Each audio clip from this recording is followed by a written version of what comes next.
हरि गोविंद जय जय गोविंद जय जय गोपाल जय जय गोविंद जय जय गोपाल जय जय राधा रमण हरि गोविंद जय जय राधा रमण हरि गोविंद जय जय। बोल वृंदावन बिहारी लाल की जय। ओम नमो भगवते पुराण पुरुषोत्तमाय। ओम जयति पराशर सूनु सत्यवती हृदय नंदनो व्यासो यस्यास्य कमलगल्तम वाग्मय ममृतम जगत्पिबती विश्वसर्ग विसर्गादि नवलक्षण लक्षतम श्रीकृष्णाक्षम परम धाम जगद्धाम नमामि तत् हृदय से प्रेरणया प्रवर्तितो हम बराक रूपोपि तस्य हरेः पदकमलं वंदे श्री चैतन्य देवस्य वंदे हम श्री गुरोर् श्रीयुतपदकमलं श्री गुरून् वैष्णवांश्च श्री रूपं साग्रजातं सहगण रघुनाथान्वितं तं सजीवं साद्वैतं सावधूतं परिजन सहितं श्री कृष्ण चैतन्य देवं श्री राधा कृष्ण पादान् सहगण ललिता श्री विशाखान्वितांश्च श्री राधा प्राणबंधो चरण कमलयोर केश शेषादिगम्या या साध्या प्रेम सेवा ब्रज चरित परई गाढ़ लौल्यैक लभ्या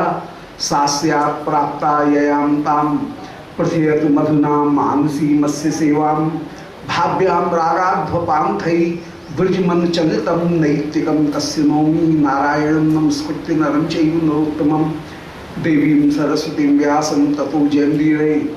हे श्री सनातन प्रभो करुणाम्बुराशे हे रूप दुर्गत जनैक दयावलोको हे भट्टी उग्म सुमते रघुनाथ दासो श्री जीव में कृतमंद मते दयाम दरा।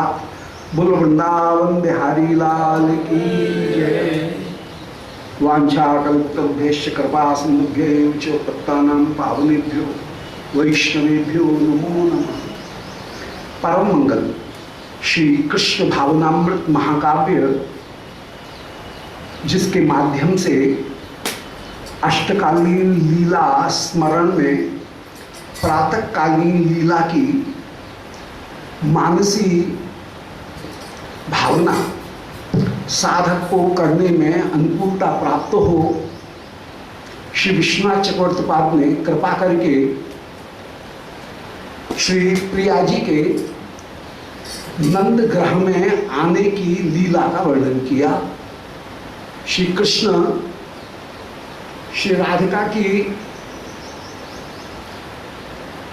पाक रचना में जो अपूर्व शोभा उसका दर्शन करने के बाद में जब बगीचे में आकर के आप विराजमान हुए मधुमंगल के साथ में आप चर्चा कर रहे हैं, किसी तोते को आप पढ़ा रहे हैं और उसी समय मधुमंगल कह रहा है कि भैया आज तू कहाँ रह गयो, तेने मेरी मल्ल विद्या नहीं देखी। श्री कृष्ण कह रहे हैं, बोले भैया तुम्हें मल्ल विद्या भी आवे, कछु और भी आवे? बोले नहीं मुँह सब आवे। बोले अच्छा ये बता कि मेरे हृदय में कहा है तेने ज्योतिष पढ़ी है का? बोले अरे ज्योतिष तो मैं खूब जानू,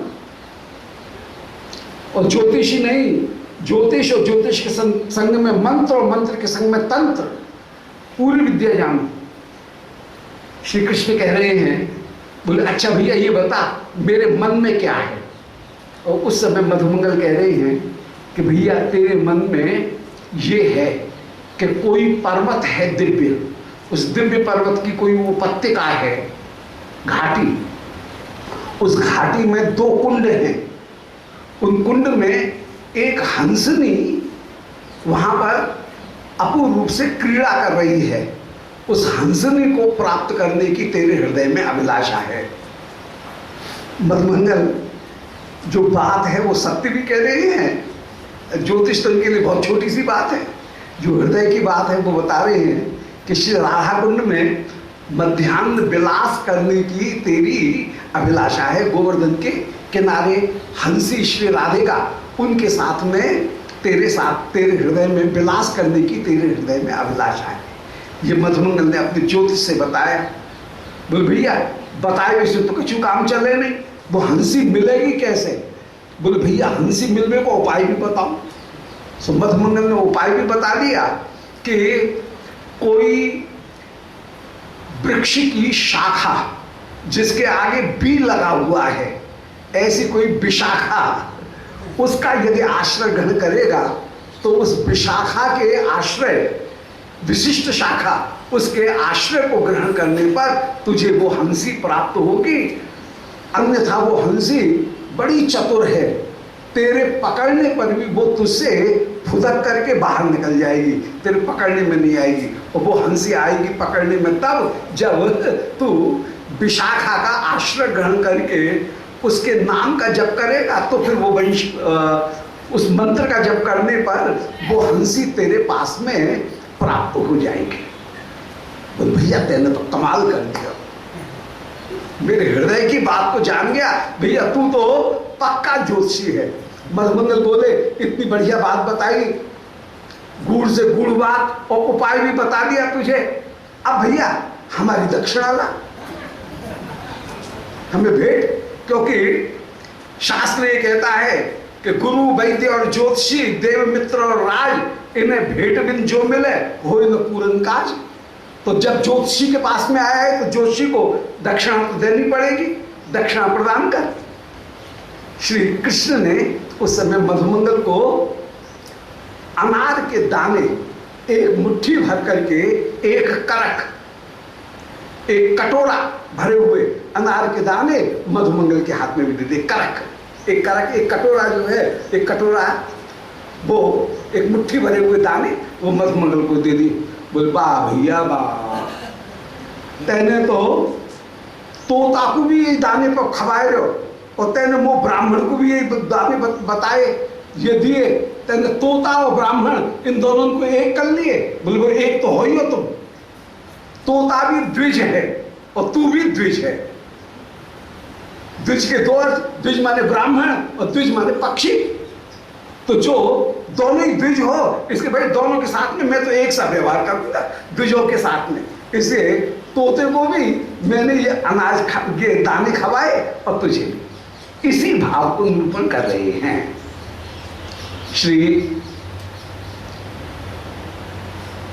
6वें सर्ग का 20वां श्लोक देख रहे हैं यहां पर। मधुमंगल बोले 19वें श्लोक में कि भो भयस्य वैश्यत्रो वैश्यापि मय्य हो।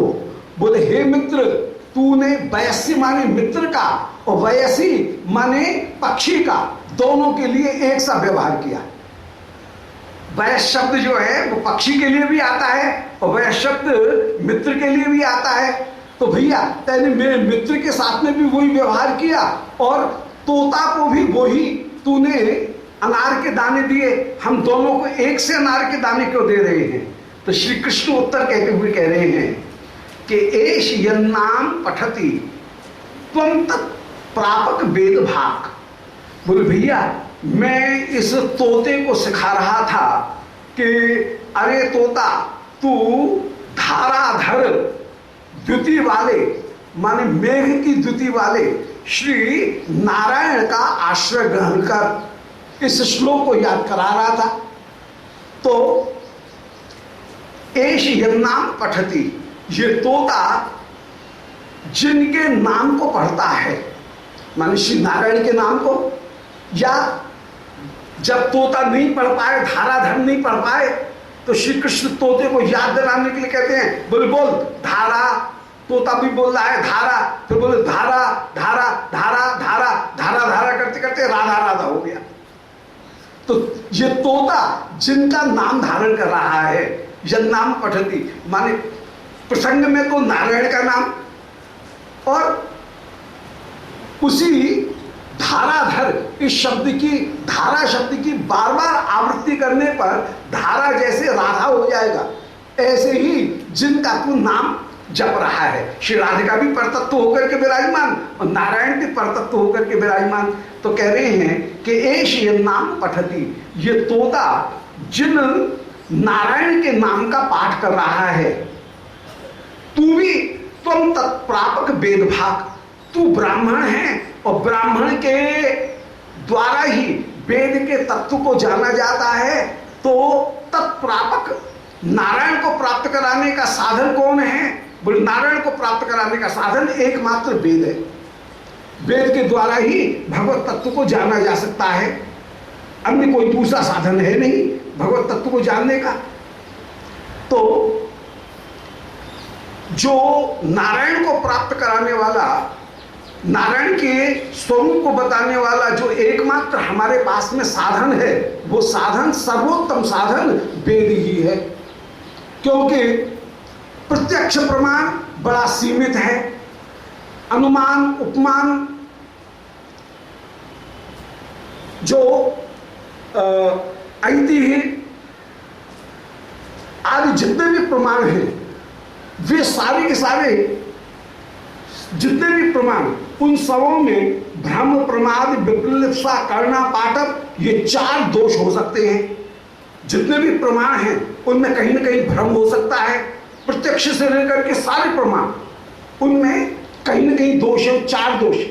या तो भ्रम होगा या प्रमाद होगा, उनके अर्थ को हम समझ नहीं पाएंगे। क्या विप्ललिप्सा माने ठगने की इच्छा होगी? गुरुजी बताते बताते कहीं मन में ये विचार करें, बोले कहीं ऐसा नहीं हो कि सारी बात शिष्य को बता दूं और शिष्य हो जाए चीनी और गुरुजी रह जाते हैं गुड़, ऐसा भी कहीं नहीं हो। तो अध्यापक में कहीं एक दोष होता है, वो दोष होना नहीं चाहिए। वो ये है कि कहीं ठगने की इच्छा, विप्ललिप्सा, तो विप्ललिप्सा भी हो सकता है। और करणापाटक माने इंद्रियों में अपटुता, ये दोष भी हो सकते हैं। तो जितने भी प्रमाण हैं वे प्रमाण प्रत्यक्ष, अनुमान, ऐतिह्य, उपमान, सारे के सारे प्रमाण, अभाव, अर्थापत्ति, ये जितने भी प्रमाण हैं वे कहीं न कहीं किन्हीं किन्हीं दोषों से युक्त हैं। और उनमें 4 दोष किसी में भी आ सकते हैं, भ्रम, प्रमाद, विप्ललिप्सा और करणापाटक। करण माने इंद्रियों की अपटता, ये 4 दोष आ सकते हैं। इसलिए सब प्रमाणों में मुकुटमणि यदि प्रमाण है तो वो प्रमाण अंत में निर्दोष प्रमाण माना जाएगा, वो प्रमाण माना जाएगा वेद। वेद ही सर्वोत्तम श्रेष्ठतम प्रमाण है। मानवकृत जितने भी प्रमाण वे सब दोषों से युक्त होंगे।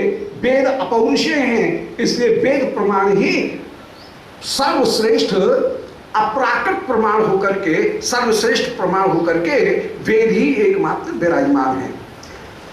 वेद आप्तवचन वो ही शब्द प्रमाण सर्वश्रेष्ठ होकर के विराजमान। शब्द आप्त किसको कहेंगे? बोले आप्तस्तु यथार्थ वक्ता, जो यथार्थ बोलने वाला है उसका नाम है आप्त। वेद भी यथार्थ बोलने वाले हैं या वेद के तत्व को जानने वाले जो गुरुजन ऋषि हैं वे भी यथार्थ बोलने वाले हैं। तो आप्त वचन या शब्द प्रमाण वही मुख्य रूप से सबसे बड़े प्रमाण हैं। श्री कृष्ण कह रहे हैं तो ब्रह्म को बताने में, नारायण को बताने में वेद से बढ़कर के कोई दूसरा प्रमाण नहीं माना जाएगा।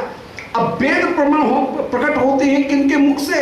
बोले वेदों के तात्पर्य को बताते हैं ब्राह्मण का। और भैया तू ब्राह्मण है, इसलिए ये तोता जिन नारायण के नाम का उच्चारण कर रहा है, उन नारायण को बताने वाले सबसे बड़े श्रेष्ठ प्रमाण हैं वेद। और वो वेद अधीन किसके हैं? बोले तुम ब्राह्मणों के, इसलिए तू भी परम बंधनी हुआ। तो त्वं तत्प्रापक वेद भाग, तत् माने नारायण को प्राप्त कराने वाले जो वेद हैं, उन वेद की व्याख्या करने वाला हे ब्राह्मण तू है। क्योंकि यदि नारायण जो हैं उनको बताने वाला वेद है तो वेद अधीन हुए ब्राह्मण के, और ब्राह्मण जो है तू ब्राह्मण होकर के विराजमान है। इसलिए तुम दोनों ही एक, तो तुम दोनों में समानता ये हुई कि नारायण के नाम का ही जप करने वाला ये तोता है और तुम भी नारायण के तत्व को बताने वाले ब्राह्मण होकर के विराजमान हो। दूसरी तुम दोनों में जो समानता है वो समानता ये है कि युवयो ध्वजयो, तुम दोनों ही द्विज हो। ये तोता भी दो बार में जन्म लेता है, एक बार अंडा बना, फिर अंडा फोड़ करके फिर ये पक्षी के रूप में उत्पन्न हुआ। तो दो बार जन्म होने के कारण पक्षी को कहा जाता है द्विज, और ब्राह्मण भी द्विज है। एक बार वो जन्म लेता है मां के गर्भ से और दोबारा फिर यज्ञोपवीत होता है, गायत्री मंत्र जब मिलता है तो उसको द्विजत्व की प्राप्ति होती है। जन्मना जायते जंतु संस्कारात् द्विज उच्यते, जब संस्कार होता है तो वो द्विज कहलाता है। और वेदात् भवति, वेद जो है उनका प्राप्त करने पर वो श्रोत्रिय होता है, तब जाकर के उसको श्रोत्रियता प्राप्त होती है। तो भैया तुम दोनों ही द्विज होकर के विराजमान हो। जब दोनों ही द्विज हो तस्मात् आदरो अर्हति तुल्यताम, आदर में तुम दोनों को तुल्य व्यवहार ही करना चाहिए। इसलिए एक कटोरा यदि मैंने अनार इस तोते को दिया है तो एक कटोरा अनार तुझे मिलेगा, क्योंकि तुम दोनों ही द्विज हो, दोनों ही नारायण का आराधन करने वाले हो। मधुमंगल बोले अरे हम तो ज्योतिषी हैं और हमको भी वही अनार दिए एक मुट्ठी और वही अनार तुमने तोते को खिलाए, हम दोनों बराबर हो गए। बोले नहीं, हम तुम दोनों बराबर ही हो। किंच विद्वांस त्वमेकम तत् कर कमचि ग्रहण में। बोले नहीं नहीं, मैं तो विद्वान हूं। बोले यदि ऐसी बात है तो भैया एक मुट्ठी और ले। ऐसा कहकर के किंच विद्वांस त्वम एकम, यदि विद्वान है ये बात मानता है तत्कर्कम च ग्रहण में, तो भैया एक मुट्ठी एक कटोरी तुझे और दे देता हूं। ऐसा कहकर के इत तत् दत्त मादायो, ऐसे जो श्री कृष्ण ने दिया, मधुमंगल बोले हाँ हाँ ला भैया ला। मधुमंगल ने श्री कृष्ण के द्वारा दिए गए एक करक को, एक कटोरी जो अनार है उनको फिर से लिया है। तो किम इति तद्दत्त मादायो हर्षस्य प्राह चाशिषः, परम आनंदित हुए और परम आनंदित होकर के मधुमंगल आशीर्वाद देते हुए बोले कि श्री वर्चस्व मायुष्य मारोग्य मा विदात्ममानम महीयते धान्यम धनम पशुम बहु सौक्ष लाभम शत संवत्सरम दीर्घमायु, कोई छोड़ा ही नहीं, सारा आशीर्वाद। ब्राह्मण उदार आशीर्वाद देने में कभी कसर नहीं करेगा, खूब आशीर्वाद दे। कोई 100 के एक 1.25 रुपया भी दे तो आशीर्वाद देने में व्यवहार की जितनी भी चीज है शायद हो ही नहीं सकती है, कोई छूट जाए। खूब आशीर्वाद पेट भर के देगा। श्री वर्चस्व आरोग्य जो धान्य पुत्र पौत्र यश लाभ सब तुझे प्राप्त हो, ऐसे कन्हैया खूब आशीर्वाद दे रहे हैं मधुमंगल। सो प्राह आशीषा, उस समय मधुमंगल आशीर्वाद देते हुए विराजमान हुए। बोले मह्यम विप्राय यदात तमेकम कर्कम ततः भाविते कर प्राप्ति ही अभीष्टम करकद्वयम। बोले भैया देख, शास्त्र ये कहते हैं कि भैया यहां पर जितना बिखेरोगे उतना काटोगे। ये तो खेत में जितना जिसने बिखेरा उसके हिसाब से वो काटेगा। तो भैया तेने मुझे एक मुट्ठी एक कटोरी यदि अनाज दिया है तो तूने दिया है एक करक। मैं आशीर्वाद देता हूं तुझे दोनों हाथ मिले उस हंसनी के। वो जो हंसनी है जिसको तू प्राप्त करना चाहता है, तुझे 2 करक प्राप्त हो, दोनों हाथ तुझे प्राप्त हो, अर्थात वो तेरे कंठ की माला बन करके विराजमान हो। ये मधुमंगल आशीर्वाद दे रहे। कितने सुंदर आशीर्वाद कि मह्यम विप्राय यददाह, मुझ ब्राह्मण को तूने जो प्रदान किया, तब एकम करकम ततः, वो तो केवल एक कटोरी मात्र था, एक करक था, एक कटोरी मात्र था। भावी तेज कर प्राप्ति, भैया तुझे भी कर की ही प्राप्ति होगी, भुजा की ही प्राप्ति होगी। कैसे? बोले अभीष्टम करक द्वयम, 2 करक, दो श्रीहस्तों की प्राप्ति, अभीष्ट तुझे प्राप्त हो। तने एक मुट्ठी दिया, जा तुझे दो श्रीहस्त प्राप्त हो, अर्थात श्री प्रिया का परम प्राप्त हो। ये मधुमंगल जैसे आशीर्वाद का संकेत में कहते हुए विराजमान हो रहे हैं कि तेने एक हाथ दिया, तुझे दोनों हाथ मिलेंगे।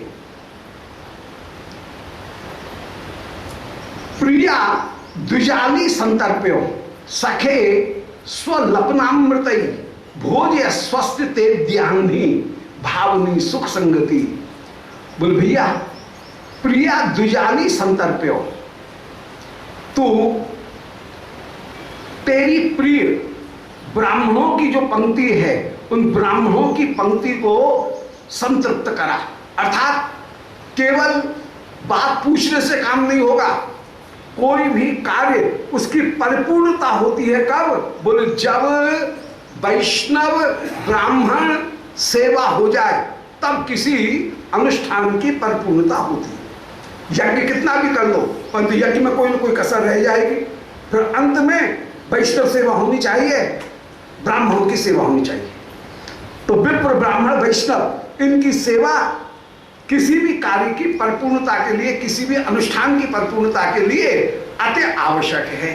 तो भैया, प्रिय द्विजाली संतर्प्यो, तू अपनी प्यारी ब्राह्मणों की जो पंक्ति है, द्विज आली ब्राह्मणों की जो पंक्ति है, उन ब्राह्मणों की पंक्ति को तू संतृप्त कर। अर्थात मुझ ब्राह्मण को, जो 1000 ब्राह्मण का एक ब्राह्मण है, उसको भोजन करा। भैया, मुझे तू भोजन करा। मधुमंगल की बोली तो कह रहे हैं, प्रिय द्विजाली संतर्प्यो सखे स्वलपनामृत। हे मित्र, तुम अपने लपन माने वचन, उन वचन के अमृत के द्वारा ही, वचन के मीठे वचन बोल करके हम ब्राह्मण को भोजन करा। अब ब्राह्मण ऐसे भोजन नहीं आएगा, ब्राह्मण बड़ा ऐठ रखता है भोजन करने में। पहले नोत के बुलावे, फिर बोलवे को आवे, फिर आदर दे बुलावे तो प्रसाद तेरे पावेंगे। 3 बार बुलाया आए तब ब्राह्मण भोजन करने के लिए आए। पहले नौता देने के लिए पहले आ जाओ, फिर दोबारा नौता देने के लिए जाओ, सब भोजन की तैयारी है। बोले हाँ, अभी ले जरा मिजाज पानी बना करके आ रहे हैं, छान घोट के। फिर आएगा, बोले साहब चलो दोबारा आ जाओ, बहुत देर रह रही है, तैयारी है। बोले हाँ आ रहे हैं, आ रहे हैं।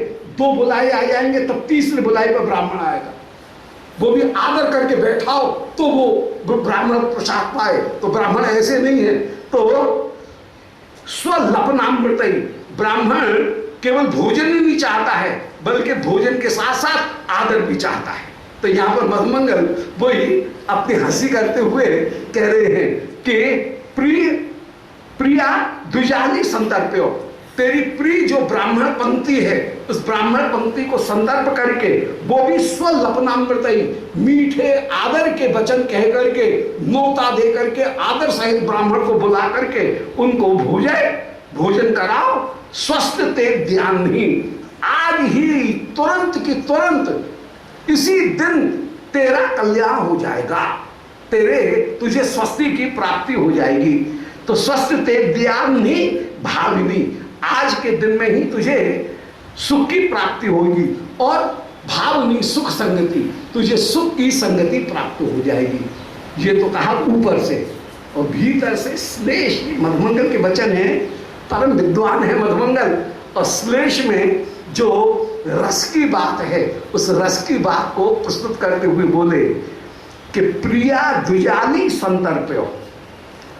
बोले श्री प्रिया वृषभानंदिनी, उनकी द्विजाली माने दंत पंक्ति, उन दंत पंक्ति को संतर्प्यो, तू अपने अधरामृत पान के द्वारा तृप्त करते हुए विराजमान हो। भले बोलो वृंदावन बिहारी लाल की जय। प्रिया द्विजाली, द्विज शब्द का एक अर्थ हुआ ब्राह्मण, द्विज शब्द का दूसरा अर्थ हुआ दंतावली। दांत भी 2 बार जन्म लेते हैं, एक बार दूध के, फिर इसके बाद में पक्के। तो दांतों का नाम भी द्विज है। 2 बार जन्म लेने के कारण दांतों को भी द्विज कहते हैं, ब्राह्मण को भी द्विज कहते हैं, और पक्षी को भी द्विज कहते हैं। तो द्विज शब्द का आपको खूब घुमा दिया, 3 जगह घुमा दिया मधुमंगल ने। ऊपर से तो ये कहा हम ब्राह्मणों को भोजन कराओ, और फिर कह रहे हैं कि प्रिया की जो दंतावली उनको संतर्प्यो, उनको तृप्त करते हुए तुम विराजमान हो, अर्थात अपने अधरामृत के द्वारा आनंदित करके सखिस्व लपनामृत, अपने जो लपनामृत मधुर वचन, उन मधुर वचनों के साथ में तुम अभीष्ट रूप में अपनी प्रिया जो है उनके वचनामृत को, उनके दंतावली को संतृप्त करते हुए विराजमान हो। स्वस्थ ते ध्यान भाविनी, आज तुझे स्वस्ति की प्राप्ति होगी और भावनी सुख संगति, और तुझे सुख की संगति भी आज प्राप्त हो जाएगी। तो भोजे प्रिया को स्वलपनामृत ही भोजे, मधुर वचन बोलते हुए अपने अधरामृत का दान करो, तुझे कल्याण की प्राप्ति होगी और आज सुख की संगति तुझे प्राप्त हो जाएगी। तो भोजे स्वस्थ तेरे ध्यान ही, अन्नी माने दिन, आज के दिन में ही तेरी स्वस्ति भावनी, तेरा कल्याण हो, स्वस्ति माने तेरा कल्याण हो, और भावनी सुख संगति, सुख की संगति तुझे प्राप्त हो। वत्स किम कुरुषे कृष्णो मां विलंबस्व सांप्रतम स्नाहे निर्व्यूढ़ मन्नादि भूंक्ष मां शीतली कुरी। इतने में ही श्री यशोदा जी का कोई सेवक भेजा हुआ कृष्ण के पास में आ गया। इनको नहाने में बड़ा आलस्य आता है, बच्चों का स्वभाव होता है, नहाने में दौड़ दूर दूर भागेंगे, बड़े कठिन में, बड़े देर में पकड़ने में आते हैं। तो ये बलदाऊ जी तो जल्दी से नहा ले, जल्दी से स्नान कर ले, परंतु ये चंचल श्रोमणी हैं, इनको नहाने में टालते रहेंगे, तब जाकर के नहाएंगे। नहाने में बड़ा आलस्य आता है। सो यशोदा जी 2-3 बार कहलवा चुकी, बेटा बहुत देर भाई, चलो जल्दी से नहा लो, भोजन की तैयारी है, भोजन की तैयारी है। आप करें हाँ अभी आते हैं, करते हैं। यशोदा जी ने फिर से कन्हैया के पास में किसी सेवक को भेजा और कह रहे हैं वत्स किम कुरुषे कृष्णो, बेटा क्यों इतनी देर लगा रहे हो, क्या कर रहे हो, अभी तक जल्दी से नहाओ ना। मां विलंबस्व सांप्रतम, देर मत करो, अब स्नान करने में बहुत देर हो गई, बेटा रसोई तैयार हो गई, भोजन करो जल्दी से। तो मां विलंबस्व, देर मत करो, सांप्रतम स्नाही, अब तो जल्दी से स्नान कर लो, और निर्व्यूढ़म अन्नादि, रसोई तैयार हो गई है, निर्व्यूढ़म अन्नादि, अन्न इत्यादि सब तैयारी है बेटा, भोजन की बिल्कुल तैयारी लग गई है। भूंक्ष मां शीतली कुरु, अब भोजन करो, मुझे संतुष्ट करो, मां शीतली कुरु, मुझे आनंदित करते हुए विराजमान हो, देर मत लगाओ। ये मां कन्हैया को भोजन कराने के लिए आग्रह कर रहे हैं। इति प्रोच ब्रजेश्वर्या नियुक्त सत्र किंकरई, इस प्रकार ऐसा कहकर के श्री ब्रजेश्वरी यशोदा ने नियुक्त सत्र किंकरई, किंकरों को नियुक्त किया है। वहां पर सेवक जो है उन सेवकों को नियुक्त करके विराजमान किया है। और अभ्यंगोद्वर्तन स्नान मार्जनाद्य असेविसा, अब मैया जब बेर कहलवा रही हैं, बार बार कहलवा रही हैं, तो कन्हैया ने भी उस समय किंकरई, कन्हैया भी तैयार हुए और कहीं पकड़ने में आ गए। तब किंकरों के द्वारा, सेवकों के द्वारा अभ्यंग, श्री कृष्ण के श्रीअंग में उवटना मैया करवा रही है। अभ्यंग माने तेल की मालिश, फिर उद्वर्तन मन उवटना, फिर स्नान, और फिर स्नान के बाद में मार्जन माने श्रीअंग को पोंछना, अंगोछना। ये सारे कार्यों को किंकरई असेव सह, श्री किंकरों के द्वारा श्री कृष्ण की ये सारी सेवा उस समय की गई। किंकरई सह असेवी, किंकरों के द्वारा उन श्री कृष्ण की इस प्रकार सेवा उस समय की गई है। तो इति प्रोच ब्रजेश्वर्या, ऐसा कहकर के ब्रजेश्वरी के द्वारा नियुक्त ही किंकर ही, नियुक्त किंकरों के द्वारा कृष्ण के पास में खबर करवाई गई और श्री कृष्ण ने अभ्यंग, उद्वर्तन, स्नान, मार्जन आदि जो है उनके द्वारा श्री कृष्ण की, सेवकों के द्वारा श्री कृष्ण की सेवा की गई। ये 2 श्लोकों में वाक्य पूरा हुआ था। तत्र तत्राते, यहां पर स्वभावोक्ति अलंकार, स्वभावोक्ति अलंकार वहां होता है जहां किसी वस्तु के स्वाभाविक गुण, स्वाभाविक व्यवहार, गुण या क्रिया का वर्णन किया जाए, वहां पर स्वभावोक्ति अलंकार होता है। तो बालक का जो सहज स्वभाव है, उस बालक के सहज स्वभाव का यहां पर वर्णन किया गया है कि श्री कृष्ण, अब नहाने में तो आलस्य लगता ही है, तो नहाने को जो